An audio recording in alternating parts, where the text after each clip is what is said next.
Hey, welcome to Board Game Casual. I recently had some friends in town for an epic weekend of gaming. And in this video, I thought it would be fun to show you how each of us ranked the 5 games that we played. At the table were my buddies Andy, David, my girlfriend Kathleen, and myself. Let's start by talking about the games we played in the order that we played them. Real quick, I'd like to thank FELTECTORS for sponsoring this video. FELTECTORS makes awesome, affordable neoprene game mats, poker mats, felt table toppers, and more. They offer an array of sizes and colors, making it easy to pick the perfect game mat for your table. And trust me, nothing elevates the gaming experience more than having a nice surface to game on. FELTECTORS products are available on Amazon, or check out all they have to offer at FELTECTORS.com, where you can save $5 off of any order with coupon code OFF5 BoardGameCasual. Okay, back to the video.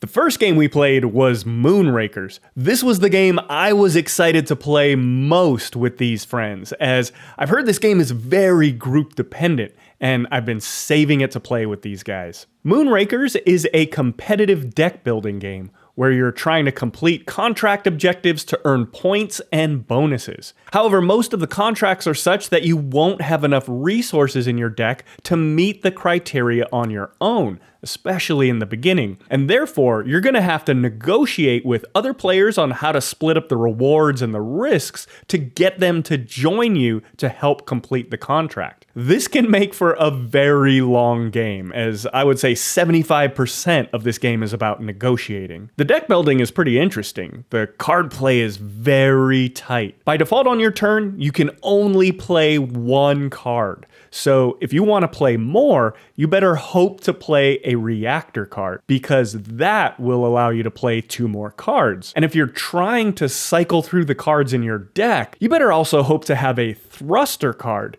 because that will allow you to draw 2 more cards into your hand. The first player to 10 points wins, which doesn't sound like a lot, but when joining in on a mission, you could be as likely to lose points as gain them, depending on the hazard dice you roll and how many shield cards you can play. Similarly, when negotiating, you might be happy to join a mission for some coin and no points, but with only 10 points to win, you might need to be careful about your opponent getting too many points on a particular mission, so you might need to be a stickler about making sure you get some, just to prevent them from moving too far up the track. I thought Moonrakers was a ton of fun, but at least with my friends, it was very long. We started the game in the early afternoon, right after lunch, and we actually had to pause the game to go out to dinner and played for another hour or so after we got back. The next game we played was Long Shot the Dice Game. This is another game I've been itching to play since last year, so I was so excited to get this one to the table. Long Shot the Dice Game is a little roll and write game about horse racing. You'll roll dice to move the horses and take actions like placing bets, activating bonuses, or buying that horse that was rolled for added benefits, and the hope to place that horse in the race, taking home an additional cash reward. As horses move, they may trigger a predefined number of other horses to move, and as the game goes along, you can change which horses get to move with which horses, and you might even build up some actions that let you move horses of your choice backwards or forwards. I really liked Long Shot the Dice Game. I thought it was a ton of fun. Even though it doesn't quite have the same table presence, to me it felt like a meatier version of Camel Up. Honestly, all things being equal, I think I'd rather play Long Shot the Dice Game than Camel Up. It feels a lot snappier, like you have more agency and a lot more choices on your turn, and it's just more exciting overall. The last game we played on our first night is one of my all-time favorites, Rune Stones. Partially because it was getting pretty late and I knew I could teach this one pretty easily. In hindsight, it might have not been the best move, as my buddies were getting pretty tired and everyone was a little loopy from a night of cocktails that led into closing the night with chocolate martinis. Andy was already having a hard time with Long Shot the Dice Game once the pitcher of margaritas we had with dinner kicked in. Nevertheless, we got through the game and had a blast. Rune Stones continues to be one of my favorite games of all time, and I think it's a very underrated deck builder that flew under a lot of people's radars. It has super interesting multi-use cards that can be used as like colors to buy additional cards for your deck, or you can play a pair of cards to take their action abilities. But then you have to trash the higher value of the pair you played. This makes for some really fun choices, and combined with when to forge artifacts and whether to sell them quickly for new runestone abilities or hold on to them to sell them later for higher points, it's just a ton of fun. In fact, you can check out my 2-minute video on why I think you're sleeping on runestones. The next morning, we kick things off with another new game I've been itching to play, It's a Wonderful World, starring Bill Hader. No, not really. This game was a big hit at the table, so much so that we actually played 2 games in a row.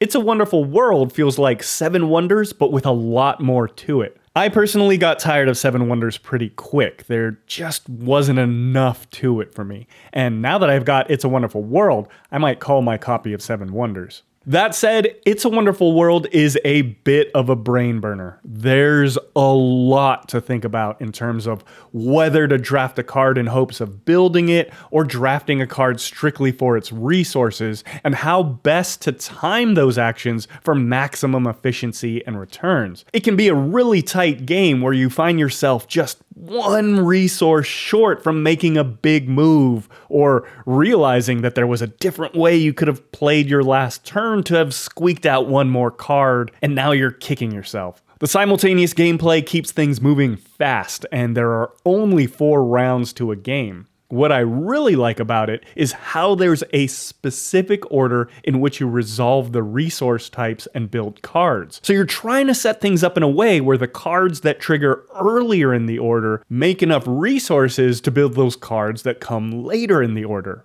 It's a ton of fun, but again, very, very thinky. After playing a couple of back-to-back games of It's a Wonderful World, we revisited Long Shot the Dice game again as a quick filler. For whatever reason, my buddy Andy just couldn't wrap his head around the game the previous night. Now keep in mind, we were at peak cocktails at that point. So we wanted to play Long Shot the Dice game again, just so we could give it a fair shake. And finally, we wrapped up the weekend with a group favorite, Space Base. However, as I had just gotten the new Genesis expansion, we played the game without the stock cards and purely with the cards from the Genesis expansion because I really wanted to see what they were like. We took a little liberty with the yellow cards in particular. I believe essentially you're supposed to mix them in with the stock yellow cards and make sure you pull out 12 unique cards, 1 for each die roll. But since we were playing with just the expansion, we kind of played these cards like the others, where we would refill the market again from the stack anytime one was purchased. Again, just so we could see as many of these as possible. Space Base is one of my favorite games of all time, and the Genesis expansion delivers on being a simple way to add a ton more variation to the cards. It's maybe a little intense to play with just the Genesis cards. Kathleen can't stand cards you have to charge, for example. But now that we've played it, I've gone ahead and shuffled the Genesis cards into the main deck.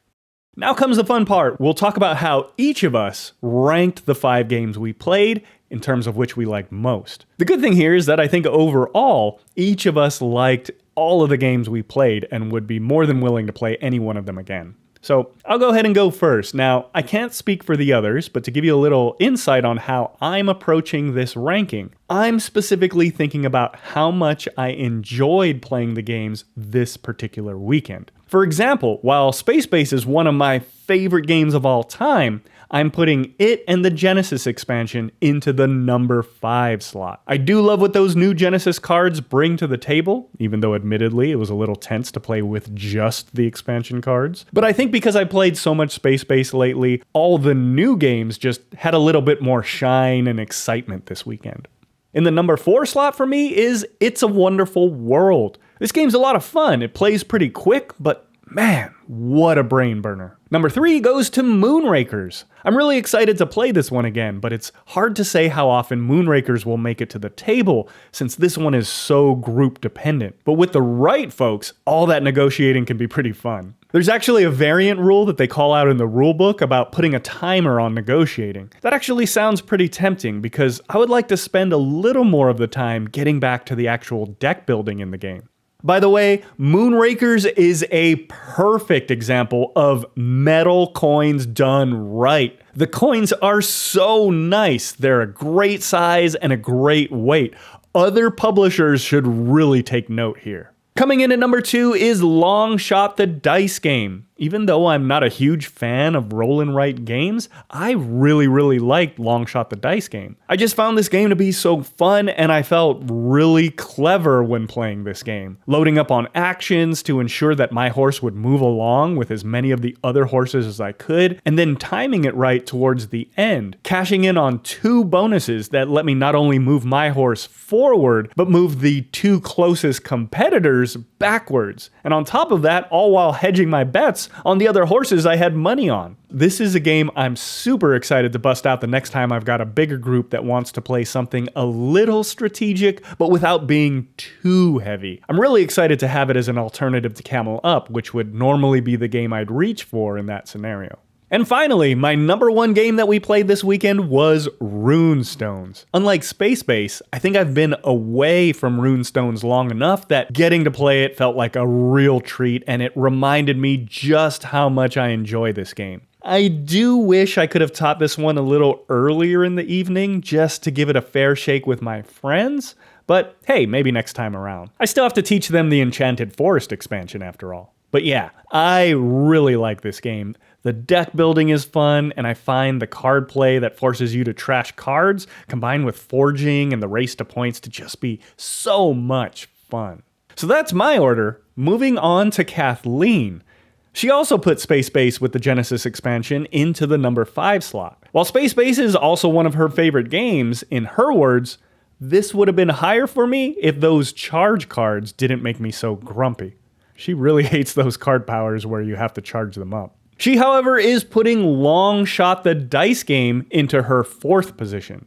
She has Moonrakers at number 3, Rune Stones at number 2, and her favorite game from the weekend was It's a Wonderful World. She really likes the puzzly aspect of games, so I can see why she liked this one. This game is also a game that she got me as a gift after she did a lot of research and thought it looked really fun, so it makes sense that she had a lot of fondness for this game. Turning to how my buddy Andy ranks the games we played, well, he's got Long Shot the Dice Game at the bottom of his list in the number 5 spot. For whatever reason, this game really wasn't clicking with him on Saturday night. He did a lot better when we revisited it on Sunday, but the game still didn't win him over compared to the others. This really surprised me because he's the biggest gambler of all of us, so going in, I thought he'd love this game. I also thought he'd smoke the rest of us at it. But hey, I guess I was wrong. I'm guessing he'll be more of a ready, set, bet guy, so I'll have to introduce him to that game at some point. In the number 4 spot, Andy's putting Rune Stones, and in his words, the other 3 are pretty much tied with liking them best. But in pressing him for a specific order, he's got Space Base with the Genesis expansion in at number 3, and It's a Wonderful World in at number 2. He says, It's a Wonderful World covers a lot of what makes games awesome. Simultaneous play, unique engine building, and limited turns. And Andy's favorite game from the weekend was Moonrakers. I definitely saw how he clicked with this game as soon as we started playing it. He really liked it and was by far the lead thinker in recognizing the odds on how likely anyone would be to pull a specific card from their deck. In Andy's words, I like Moonrakers best, but only because of our crew. I could totally see that game being very annoying with the wrong people.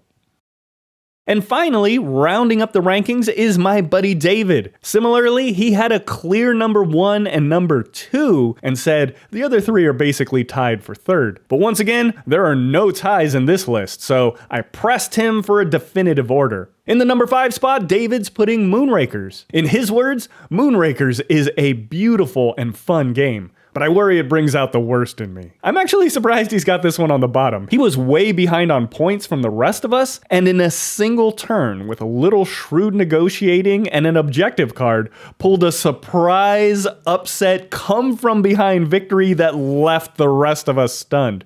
Kudos to that move. He's putting Rune Stones at number 4, stating, "Rune Stones is super fun, and I like the gameplay a lot."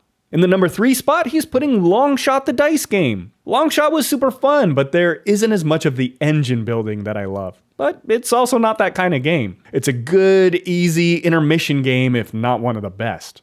His clear number 2 was Space Base. I swear I never win this one, but it's always fun and the expansion had some cool stuff. This is our group game. And his clear number 1 from this weekend, It's a Wonderful World. I could tell he really clicked with this game. I like the engine building and that we can all make moves simultaneously. I can probably play this one on repeat, even though it would stress me out of my mind. So there you have it, 5 board games ranked from an epic weekend of gaming. It's pretty interesting to get everyone's take on the games we played and see where we're different and how we rank the games and where we're similar. And hopefully this gives you a little more insight to the games we played. Overall, these are all great games and I wouldn't hesitate to recommend any one of them. If you'd like to hear more about any one of these games, stay tuned as I have plans to do dedicated reviews on each game coming up in the future. Have you played Moonrakers, Long Shot the Dice Game, Rune Stones, It's a Wonderful World, or Space Base with the Genesis expansion? If so, I'd love to hear your thoughts down in the comments, and let me know how you would rank them in the order you like most. A big special thanks to Andy, David, and Kathleen for helping to give their insights making this video possible. And of course, for being great friends to game with. I can't wait for the next one. Until next time, thank you so much for watching, thank you for liking and subscribing, and I'll see you in the next video here on Board Game Casual.